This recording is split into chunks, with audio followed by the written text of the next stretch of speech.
Hello everyone, welcome to Magnet Brains. This is Saloni Pandey. So कैसे हैं आप सभी? I hope you all are doing well and here I am with my master plan for you guys. क्या है ये master plan? बहुत बार सुनते आ रहे हैं मास्टर प्लान के बारे में। So it is a plan that makes you master in your term 2 examination. Term 1 exams हो गए कंप्लीट और बहुत शानदार गए आपके एग्जाम्स। ठीक है, बहुत अच्छे से हमने प्रिपरेशन करी, हर एक टॉपिक की, हर एक चैप्टर की बहुत अच्छे से सारा कुछ रिवाइज किया, क्वेश्चन आंसर्स किए, बहुत सारे एमसीक्यूज किए और फाइनली आपका जो टर्म 1 का एग्जाम था वो बहुत अच्छा गया। ठीक है, अब बारी आ जाती है टर्म 2 एग्जाम्स की। ये भी आने वाले हैं। टर्म 1 इतना अच्छा गया तो टर्म 2 को तो छोड़ेंगे नहीं। सो टर्म 2 एग्जाम्स की प्रिपरेशन कैसे करोगे, क्या स्ट्रेटेजी होगी, क्या सारा कोर्स आपको दिया गया है। ठीक है, अब किस तरीके से प्रिपरेशन करनी है, क्योंकि टर्म 2 एग्जाम में भी दोबारा से टॉप करना है। हमारे साथ में आप पढ़ रहे हैं तो ये तो गारंटी है कि आपके एग्जाम्स बहुत अच्छे जाने वाले हैं। हर एक टॉपिक आपको क्रिस्टल क्लियर होने वाला है और बहुत अच्छे से प्रिपरेशन होगी। पर सिर्फ कहने से क्या सारी चीजें हो जाएंगी? ऑब्वियसली नॉट, क्योंकि जब तक हम प्लानिंग नहीं करेंगे ना तब तक कोई भी चीज सक्सेसफुल नहीं होने वाली है। सो एक प्लान बहुत जरूरी है। जैसे आपने आपके स्टूडेंट लाइफ में बहुत बार ऐसा सुना होगा कि टाइम टेबल बहुत ज्यादा जरूरी है। एक टाइम हो, उसके अकॉर्डिंग आप अपना सारा वर्क करोगे, सो टाइम पे ही सारी चीजें कंप्लीट होंगी जब उन्हें होना चाहिए। वैसे ही जब हम हमारे टर्म 2 एग्जाम की मास्टर वाली प्लानिंग करेंगे, स्मार्ट वर्क करेंगे, तो ऑब्वियसली आप टर्म 2 एग्जाम में भी धमाल मचाने वाले हो।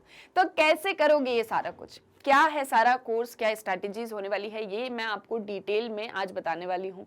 ठीक है, स्टार्ट करते हैं। सबसे पहले देख लेते हैं कि भैया कोर्स क्या दिया हुआ है।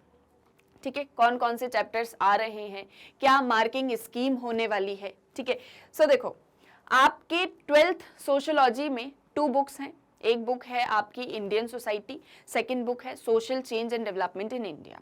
जो आपकी सेकंड बुक है social change and development in India, इसी में से आपके टर्म 2 एग्जाम का सिलेबस फाइनलाइज किया गया है। और क्या सिलेबस फाइनलाइज किया है? सो 5 चैप्टर्स आने वाले हैं। ठीक है, कौन कौन से चैप्टर्स हैं? स्ट्रक्चरल चेंज चैप्टर 1 है, चैप्टर 2 है कल्चरल चेंज, चैप्टर 4 है change and development in rural society and आपका चैप्टर 5 है change and development in industrial society. एक और चैप्टर है chapter 8 that is social movements. और ये सारा कुछ कौन सी बुक से आ रहा है? Book 2 that is social change and development in India. इसे हम अभी आगे देखने वाले हैं। ठीक है, social change and development in India. ठीक है, ये 5 चैप्टर्स आने वाले हैं। मार्किंग स्कीम क्या होगी? सो देखिए, चैप्टर 1 5 मार्क्स का है, चैप्टर 2 अगेन 5 मार्क्स का है एंड बाकी जो आपके 3, 4 एंड 5 चैप्टर्स हैं ये हैं 10 मार्क्स के। यानी टोटल हो गया 5 मार्क्स का, सॉरी 5 चैप्टर्स का 40 मार्क्स। यानी आपका टर्म 2 एग्जाम कितने मार्क्स का है? सो ये है 40 मार्क्स का और आ रहे हैं 5 चैप्टर्स। अब चैप्टर्स के मार्किंग वेटेज के अकॉर्डिंग ये दोनों चैप्टर का इक्वल वेटेज है मार्किंग्स में और इन 3 का इक्वल है। पर ये कितने मार्क्स के हैं? ये 10 मार्क्स के हैं। तो हमको बहुत ज्यादा फोकस इनके ऊपर करना है, इनके ऊपर। इसका मतलब ये नहीं कि ये 2 चैप्टर्स को हम छोड़ देंगे, नहीं, हम इन्हें भी पढ़ेंगे, लेकिन हम इनमें देखेंगे कि अकॉर्डिंगली कौन कौन से टॉपिक जो हैं वो मोस्ट इंपॉर्टेंट होने वाले हैं। क्लियर है? आए यहां तक समझ में? इसमें कोई डाउट्स नहीं है। देन हमारा नेक्स्ट है अकॉर्डिंग टू बुक। अब हम देख लेते हैं कि चैप्टर्स कितने हैं। सो देखो 8 चैप्टर्स दिए गए, ये वाली बुक है। ठीक है, आपको इस बुक को पढ़ना है टर्म 2 एग्जाम में बहुत अच्छे से। ठीक है, अब कौन कौन से चैप्टर? चैप्टर 1 आप उसमें भी मार्क कर लीजिए अपने साथ में, मतलब मेरे साथ में, and chapter 2 cultural change, structural change, ये 5 मार्क्स, ये 5 मार्क्स। कंटेंट में आप लिख लीजिए, वहां पर नोट कर लीजिए। देन चैप्टर 4 ये हो गया आपके 10 मार्क्स का, चैप्टर 5 ये हो गया आपके 10 मार्क्स का एंड सोशल मूवमेंट्स ये हो गया आपके 10 मार्क्स का। ये चैप्टर्स आ रहे हैं। ठीक है, अब हमने इन चैप्टर्स को किस तरह से पढ़ा हुआ है, कैसे पढ़ेंगे, सो हमारी क्या स्ट्रैटेजी होने वाली, कैसे पढ़ोगे? ये तो देख लिया 5 चैप्टर्स आ रहे हैं, मार्किंग स्कीम क्या है ये भी देख लिया, पर पढ़ोगे कैसे? तो सबसे पहले हम क्या एक पैटर्न फॉलो करते हैं। सबसे पहले हम करते हैं चैप्टर का ओवरव्यू कि उस चैप्टर के अंदर क्या कंटेंट्स दिए हुए हैं, क्या क्या हम पढ़ने वाले हैं। जैसे फॉर एग्जांपल अगर हम बात करें हमारे सोशल मूवमेंट्स वाले चैप्टर की, चैप्टर 8 की अगर हम बात करें, सो चैप्टर में हमने देखा कि सोशल मूवमेंट्स के बारे में बताया गया है। सोशल मूवमेंट्स के क्या फीचर्स होते हैं, कितने टाइप्स की होती है सोशल मूवमेंट्स, सोशल मूवमेंट से रिलेटेड कितनी थ्योरीज दी गई हैं। देन हमने कौन कौन सी मूवमेंट्स को पढ़ा, लाइक हमने क्लास बेस्ड मूवमेंट्स पढ़ी, हमने कास्ट बेस्ड मूवमेंट्स को पढ़ा, हमने वर्कर्स जो आपके ट्राइबल मूवमेंट्स को पढ़ा, हमने वुमेन्स मूवमेंट को पढ़ा। इस तरह से हम क्या करते हैं, एक चैप्टर का ओवरव्यू पहले ही कर लेते हैं, फिर इसके बाद में each and every topic detailed discussion, हर एक टॉपिक को डिटेल में डिस्कस करते हैं, कुछ भी स्किप नहीं करते हैं, कोना कोना जो होता है ना, हर एक कोने से हर एक टॉपिक को उठा के बहुत अच्छे से समझते हैं। और सिर्फ वही नहीं समझते जो एनसीईआरटी में दिया है, इसी के साथ में हम क्या एक चीज भी पढ़ते हैं कि इससे रिलेटेड और क्या क्या टॉपिक्स हैं और क्या चीजें हमको समझनी चाहिए, हमको पता होना चाहिए, उन सारे को हम जो है डिटेल में बहुत अच्छे से समझ लेते हैं। इसके बाद में एनसीईआरटी सॉल्यूशंस, ठीक है। अब आपके चैप्टर के एंड में आपसे क्वेश्चंस पूछे जाते हैं, हम उनको आंसर करते हैं, देन हम वन शॉट रिवीजन करते हैं, ठीक है। चैप्टर को पूरी तरह से रिवाइज कर लेते हैं अच्छे से। अब यहां तक हो गया हमारा चैप्टर बहुत अच्छे से कंप्लीट। जैसे सपोज चैप्टर 1 हम पढ़ रहे हैं स्ट्रक्चरल चेंज, तो सबसे पहले ओवरव्यू किया, उसके अंदर जितने टॉपिक्स दिए थे उन सबको हमने डिटेल में समझ लिया, फिर उसमें जो क्वेश्चंस पूछे गए थे उनको आंसर कर दिया और वन शॉट रिवीजन भी कर लिया। चैप्टर को रिवाइज करने से होता क्या है कि हमने जो भी पढ़ा है वो हमको बहुत अच्छे से याद रहेगा, ठीक है। आगे तक हमको सारी चीजें याद रहेंगी, हमने इस चैप्टर के अंदर क्या क्या पढ़ा हुआ है, ठीक है। इसी के साथ में मैं जो एक चीज आपसे बोलती हूँ कि जो यहाँ पर मैं नोट कर रही हूँ, जो भी मैं नोट्स बना रही हूँ वो आप भी मेरे साथ में बनाइए। इतना सारा कुछ ज्ञान जो है मैं आपको देती हूँ। फिर इसके बाद में हम करते हैं इंपॉर्टेंट टॉपिक्स का discussion, that is in brief. अब जैसे फॉर एग्जांपल मान लीजिए कि जो है हम पढ़ रहे हैं, कोई टॉपिक पढ़ रहे हैं, जैसे सपोज इंडस्ट्रियलाइजेशन पढ़ रहे हैं, ठीक है। अब industrialization is one of the important topic. So industrialization के बारे में मैंने आपको बिल्कुल छोटा सा एक डिस्कशन दे दिया, ब्रीफ में डिस्कस करके बता दिया कि इंडस्ट्रियलाइजेशन ये है, यहाँ से स्टार्ट हुआ था, ये इसके पॉजिटिव इम्पैक्ट, ये इसके नेगेटिव इम्पैक्ट, बस हो गया। सो इस तरह से हम क्या करेंगे, इतना तो हम पढ़ने ही वाले हैं, साथ ही साथ हमारे चैप्टर में जो भी इंपॉर्टेंट टॉपिक्स होंगे हम उनको ब्रीफ में डिस्कस करने वाले हैं, ठीक है। फिर हम करेंगे इंपॉर्टेंट क्वेश्चंस। अब हमने चैप्टर कंप्लीट कर लिया, चैप्टर में जो इंपॉर्टेंट टॉपिक्स थे उनको भी पढ़ लिया, यहाँ तक तो ऑलरेडी आप मतलब ऐसे कंठस्थ हो जाएंगे चैप्टर्स, आपको बहुत अच्छे से समझ भी आ जाएंगे, याद भी हो जाएंगे। लेकिन इतना ही काफी नहीं होगा, है ना, हम एग्जाम्स के लिए प्रिपरेशन कर रहे हैं। सो जो भी इंपॉर्टेंट क्वेश्चंस होंगे अब हम उन्हें भी आंसर करने वाले हैं, एंड चैप्टर से जो भी एमसीक्यूज बन सकते हैं उन सभी को यहाँ पर सॉल्व करेंगे। क्लियर है, ये सारा कुछ हमारा प्लान है कि हम इस तरह से स्टडी करने वाले हैं हमारे टर्म 2 एग्जाम के लिए, ठीक है। पर उससे पहले एक बहुत ही अच्छा सा बढ़िया सा डिस्क्लेमर मैं आपको दे दूं कि ये पूरे के पूरे 5 चैप्टर्स हमने कर लिए हैं कंप्लीट। हमने चैप्टर का ओवरव्यू भी कर लिया है, हर एक टॉपिक का डिटेल डिस्कशन भी कर लिया है, एनसीईआरटी सॉल्यूशंस भी कर लिए हैं, चैप्टर को वन शॉट में हमने रिवाइज भी कर लिया है। पूरे के पूरे 5 चैप्टर्स जो आपके टर्म 2 एग्जाम में आने वाले हैं वो हमने कंप्लीट कर लिए हैं। फटाफट अपनी भी तैयारी को आप हमारे साथ में स्टार्ट कर दीजिए, ठीक है। ये मतलब एक बहुत अच्छी खबर थी, खुशखबरी थी कि आपका सिलेबस ऑलरेडी कंप्लीटेड है मैग्नेट ब्रेन्स पर, ठीक है। जस्ट जाओ पढ़ो, ठीक है। सो सबसे पहले कैसे करे हैं, हमने चैप्टर को ओवरव्यू किया है, फिर डिटेल डिस्कशन किया है, एनसीईआरटी किया, वन शॉट रिवीजन भी किया है, और अब हम आगे क्या करने वाले हैं। सो ये तो हमारी स्ट्रेटेजी थी कि पढ़ना कैसे है, how to study. Now stay tuned for, अब किस चीज के लिए हमारे साथ में कनेक्टेड रहो, इंपॉर्टेंट टॉपिक्स के लिए, इंपॉर्टेंट क्वेश्चंस के लिए, एमसीक्यूज के लिए, ठीक है। कैसे पढ़ेंगे ये समझ लिया, क्या क्या पढ़ लिया वो भी बता दिया, टर्म 2 एग्जाम का सिलेबस कंप्लीट कर लिया, टॉपिक्स कर लिए डिटेल्ड, और हमने वन शॉट रिवीजन कर लिया, एनसीईआरटी सॉल्यूशंस कर लिया। आगे आपको जल्दी ही जल्दी मिलते चलेंगे इंपॉर्टेंट टॉपिक्स के डिस्कशन, जो बीच बीच में मैं आपको देती रहूंगी। जैसे मान लीजिए आज से आपने चैप्टर स्टार्ट किया पढ़ना, ठीक है, आप चैप्टर 1 आपने स्टार्ट किया, बहुत ज्यादा से ज्यादा आपको कितने दिन लगेंगे चैप्टर कंप्लीट करने में, बहुत ज्यादा से ज्यादा मैक्सिमम 5 डेज मैक्सिमम मान रहे हैं ये, ठीक है।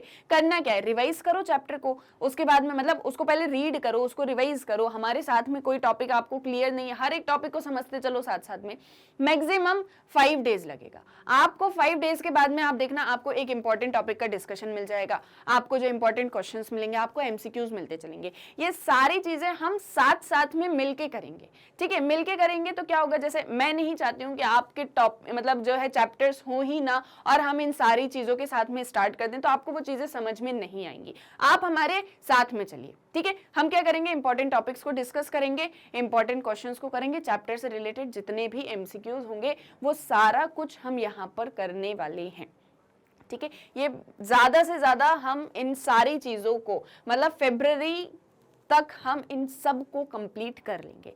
कोर्स तो कंप्लीट हो ही चुका है, अब आपको भी पढ़ना स्टार्ट कर देना है। कोर्स कंप्लीट कर लिया, जितना जो भी हो सकता था वो सब हम कंप्लीट कर चुके हैं। ये सारी चीजें मैक्सिमम फरवरी तक आपको मिलती चलेंगी, ठीक है। इंपॉर्टेंट टॉपिक्स मिलेंगे, इंपॉर्टेंट क्वेश्चंस मिलेंगे, एमसीक्यू मिलते चलेंगे, वो सारा कुछ आपको हमारे साथ साथ में पढ़ना है। बट क्या मेरे स्ट्रैटेजी बताने से आप पढ़ने लग जाओगे, या फिर सारा कुछ आपका टर्म 2 का एग्जाम का सिलेबस जो है वो कंप्लीट हो जाएगा कि मैग्नेट ब्रेन्स पे सलोनी मैम ने कंप्लीट करके रख दिया है तो हम भी बिल्कुल प्रिपेयर्ड हैं और सारी चीजें हो जाएंगी? क्या ऐसा होगा? Obviously not. आपको क्या करना पड़ेगा? प्लानिंग की है सो उसके लिए अब उसके ऊपर वर्क करो, ठीक है। It doesn't matter how good your plan is, it is ineffective until implemented. मैं आपको कितनी भी अच्छी प्लानिंग दे दूं कि इस तरह से पढ़ना है, इस चैप्टर में ये पढ़ना है, यहाँ पर ये इंपॉर्टेंट क्वेश्चन है, यहाँ से इतने मार्क्स का आएगा, मैं आपको कितना कुछ भी बता दूं, लेकिन जब तक आप खुद उस पर कोई एक्शन नहीं लोगे, उस प्लान को इम्प्लीमेंट नहीं करोगे, तो वो प्लान सिर्फ कहने के लिए प्लान है, आप उसके ऊपर वर्क नहीं कर रहे हो। तो आपके लिए क्या मोस्ट इंपॉर्टेंट है? इंपॉर्टेंट ये है कि now it's time to put your plan into action. अब जो भी प्लानिंग बनाई है उस पर एक्शन करना स्टार्ट कर दो, ठीक है। आज ही से पढ़ना शुरू कर दो, सारा कुछ, सारे चैप्टर्स को कंप्लीट करके रख लो। अभी से आप सब कंप्लीट कर लोगे, कोर्स कंप्लीट कर लोगे, तो आपको एग्जाम टाइम में क्या करना है? सिर्फ और सिर्फ रिवाइज करना है, ठीक है। अब कैसे करोगे? मैंने बता तो दिया कि भैया ये प्लान होगा और फिर इसके बाद में, इस प्लान के बाद में आपको इस एक चीज को पढ़ना है, इसके बाद इस चैप्टर को पढ़ना है, इस टॉपिक को पढ़ना है, ये सब मैंने बता दिया आपको। और आपने सोच भी लिया कि अब मैं इस पे वर्क करने वाला हूं। अब पढ़ने बैठ भी गए, पर सोच रहे हैं कि यार स्ट्रैटेजी क्या होगी, कैसे पढ़ूं, कैसे ये 5 चैप्टर्स को कंप्लीट करूं, कैसे हर एक टॉपिक को पढ़ूं। अब जैसे चैप्टर खोल के देखोगे तो ऐसा लगेगा ये क्या एक चीज इसमें समझाई गई है, ये कैसे पढ़ूंगा मैं। चलो हम आपको कॉन्सेप्ट तो क्लियर कर देंगे, पर उसके बाद में आपकी अपनी स्ट्रैटेजी भी तो होगी कि आप कैसे टर्म 2 एग्जाम में टॉप करने वाले हो। सो वो स्ट्रैटेजी के लिए भी चिंता मत करो, वो भी मैं आपको बता देती हूँ क्या करना है, कैसे स्टार्ट करना है चैप्टर को। सबसे पहले एनसीईआरटी के चैप्टर्स को कंप्लीट करो टॉपिक वाइज। जस्ट सपोज आपने चैप्टर 1 उठाया, ठीक है, चैप्टर 1 को पढ़ना स्टार्ट करो, हर एक टॉपिक को, हमारे साथ में हर एक टॉपिक को क्लियर करो अच्छे से। जब उस टॉपिक की आपको अंडरस्टैंडिंग हो जाए देन नेक्स्ट टॉपिक पे स्विच करो, यानी हर एक टॉपिक को पहले डिटेल में समझ लो एनसीईआरटी से। क्लियर है? आया समझ में? इसके बाद में हमारी सेकंड स्टेप क्या है? Do not ignore important information boxes with in chapters. आपने देखा होगा चैप्टर में ऐसे ढेर सारे बॉक्सेस हमें देखने को मिलते हैं, ठीक है। जैसे मान लीजिए ये आपका चैप्टर 1 चल रहा है, सो ऐसे चैप्टर चल रहा होता है और ऐसे बीच बीच में कुछ बॉक्सेस आ जाते हैं। हम क्या करते हैं? हम बस ये रीड करते हैं, देन यहाँ से रीड करते हैं, देन नेक्स्ट पर आ जाते हैं। नहीं, हमको ये जो बॉक्सेस दिए गए हैं ये बहुत ज्यादा इंपॉर्टेंट होते हैं। यहाँ पर जो इन्फॉर्मेशन होती है वो ऐसा नहीं कि कोई आपको एक्स्ट्रा ऑर्डिनरी इन्फॉर्मेशन दे रहे हैं, जो पढ़ा रहे हैं उससे रिलेटेड इन्फॉर्मेशन है, उसको रीड करोगे तो और अच्छे से क्लियरिटी आएगी उस टॉपिक से रिलेटेड, ठीक है। हम भी उन बॉक्सेस को नहीं छोड़ते हैं, आपको भी इन बॉक्सेस को नहीं छोड़ना है। इसमें बहुत इंपॉर्टेंट डेटा, बहुत इंपॉर्टेंट इन्फॉर्मेशन दी हुई होती है। जैसे अगर आप टर्म 1 एग्जाम को आपने मतलब अच्छे से पढ़ाई होगा, ऑब्वियसली आपने देखा होगा, तो बहुत सारे ऐसे क्वेश्चंस थे जो आपके इन बॉक्सेस में से बन के आए थे, ठीक है। सो आपको उन्हें नहीं छोड़ना, उन्हें जरूर रीड करो।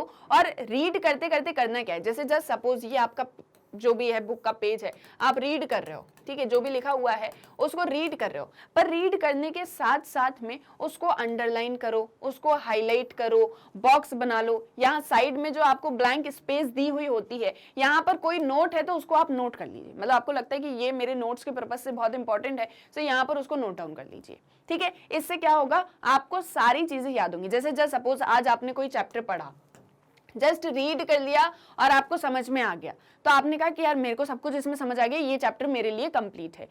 आप उसी सेम चैप्टर को 10 दिन बाद या 5 दिन बाद ही, मिनिमम 5 दिन बाद भी जब आप उसको ओपन करोगे और आप उसको वापस से आपको रीड करना पड़ेगा, आपको कोई भी चीज रिकॉल नहीं होगी कि मैंने यहाँ पर क्या पढ़ा था, इस एक पेज पर क्या एक चीज दी हुई थी, यहाँ पर क्या एक चीज मुझे पढ़नी थी, आपको कुछ भी याद नहीं रहेगा। वो याद पता है कब रहेगा, जब ऐसे साइड में नोट्स बना लोगे, हाईलाइट कर लोगे, तो जब पढ़ने बैठोगे 10 दिन बाद तो सारा कुछ याद आएगा। हाँ यार, मैंने यहाँ पर इस वाले पेज पर ये एक पॉइंट को पढ़ा हुआ था, ये इंपॉर्टेंट है। यहाँ पर नेक्स्ट पेज पर अगर कुछ भी हाईलाइट नहीं, मतलब हाँ यहाँ पर कोई चीज इंपॉर्टेंट नहीं थी। तो इसीलिए हाईलाइट्स करो, उसको जो है अंडरलाइन करके रखो, नोट्स बना के रखो उन चीजों को। अगर रीड कर रहे हो तो ये मोस्ट इंपॉर्टेंट स्टेप है, इसको लिख लो, ठीक है। ये जो भी चीजें मैं आपसे बोल रही हूँ इसको लिख लो, आपको टर्म 2 एग्जाम के बाद में सारी चीजें बहुत अच्छे से याद आएंगी कि हाँ मैम ने कहा था तो उन सारी चीजों का मीनिंग था, आई मीन इट, ठीक है। सो ये आपकी सेकेंड स्टेप हो गई। इसके बाद में वन शॉट रिवीजन।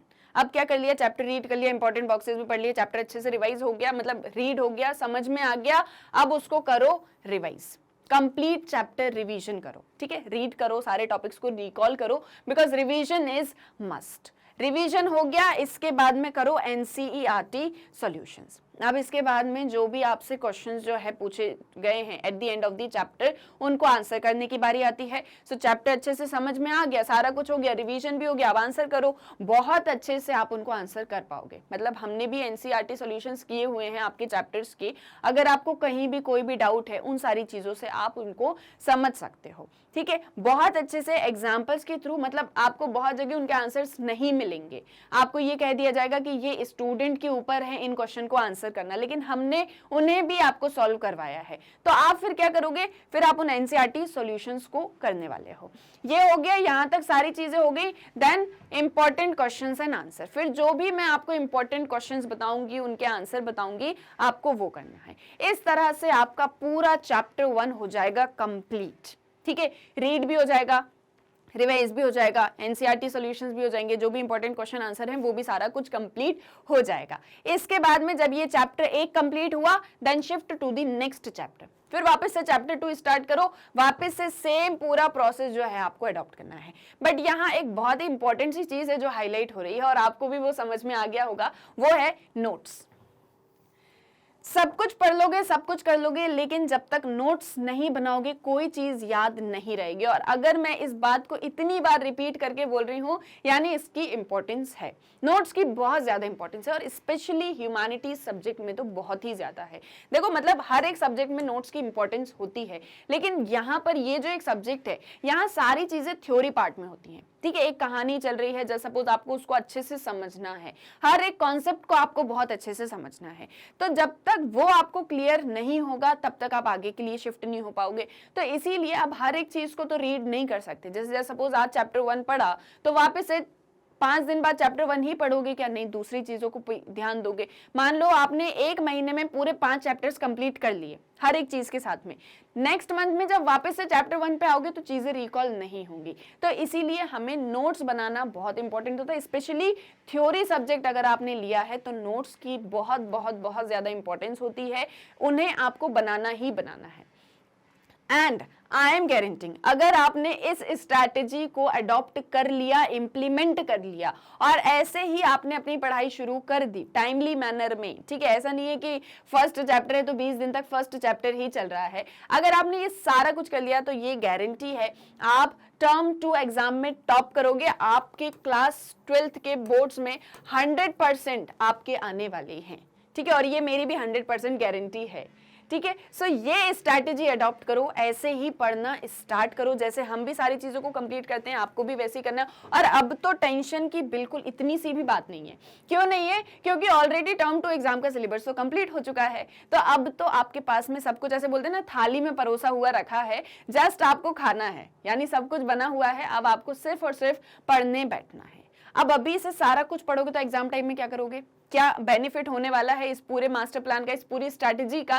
सो बेनिफिट होगा, रिवीजन करो एग्जाम टाइम में, सिर्फ चीजों को रिवाइज करो, सिर्फ और सिर्फ सारी चीजों को रिकॉल करना स्टार्ट करो, जो जो पढ़ा है उसको रिवाइज करो। आपने कोट सुना होगा ना, प्रैक्टिस मेक्स यू परफेक्ट। अगर आपको परफेक्ट बनना है तो प्रैक्टिस करो। प्रैक्टिस कैसे करो? कि एक बार जो चीज पढ़ ली है जस्ट उसको रिवाइज कर रहे हैं, because revision is its own reward. जब रिवाइज करोगे ना तो आपको सारा कुछ बेनिफिट एग्जाम में मिलने वाला है। सो जस्ट डू रिवीजन और इस स्ट्रैटेजी को, इस प्लान को आप लोग अपनी लाइफ में इंप्लीमेंट कर लो, मतलब क्लास 12th के लिए तो स्पेशली, और इसी तरीके से पढ़ाई करो। आगे भी फर्दर आपको स्टडीज करनी है, टॉप करना होगा, उसके लिए बहुत अच्छे अच्छे कॉलेजेस आपको चाहिए हैं, तो उसके लिए बहुत अच्छे से क्लास 12th में पढ़ाई करनी होगी। ठीक है, सो ये था हमारा आज का पूरा प्लान, पूरी स्ट्रैटेजी जो मैंने आपको बता दी है। अब आपके लिए क्या है, आपके ऊपर क्या एक चीज रह गई है, जस्ट इसको इंप्लीमेंट कर दो। ठीक है, और बहुत अच्छे से अपनी पढ़ाई करना शुरू कर दो। और टर्म 2 एग्जाम का सिलेबस जो मैं बार बार बोल रही हूँ कि वो कंप्लीट हो चुका है, तो बिल्कुल इतनी सी भी अब तो चिंता की बात है ही नहीं। जब सब कुछ कंप्लीट है, सब कुछ आपको मिलने वाला है, so just do start your preparation for term 2 exam and stay connected with us, keep learning. जब हम साथ में होंगे तो हम ये जो आपकी टर्म 2 एग्जाम की जंग है, इसको बहुत अच्छे से जीतने वाले हैं और हम इसमें टॉप भी करने वाले हैं। ओके, सो आई होप आपको हमारी स्ट्रैटेजी समझ में आ गई होगी, आपको हमारी प्लानिंग बहुत अच्छे से समझ में आ गई होगी, कोई भी डाउट नहीं होने वाला है, बिल्कुल इतना सा भी लैक्यूना नहीं होगा। सो जल्दी से अपनी पढ़ाई को स्टार्ट कर दीजिए। All the very very best for your exams. Thank you very much.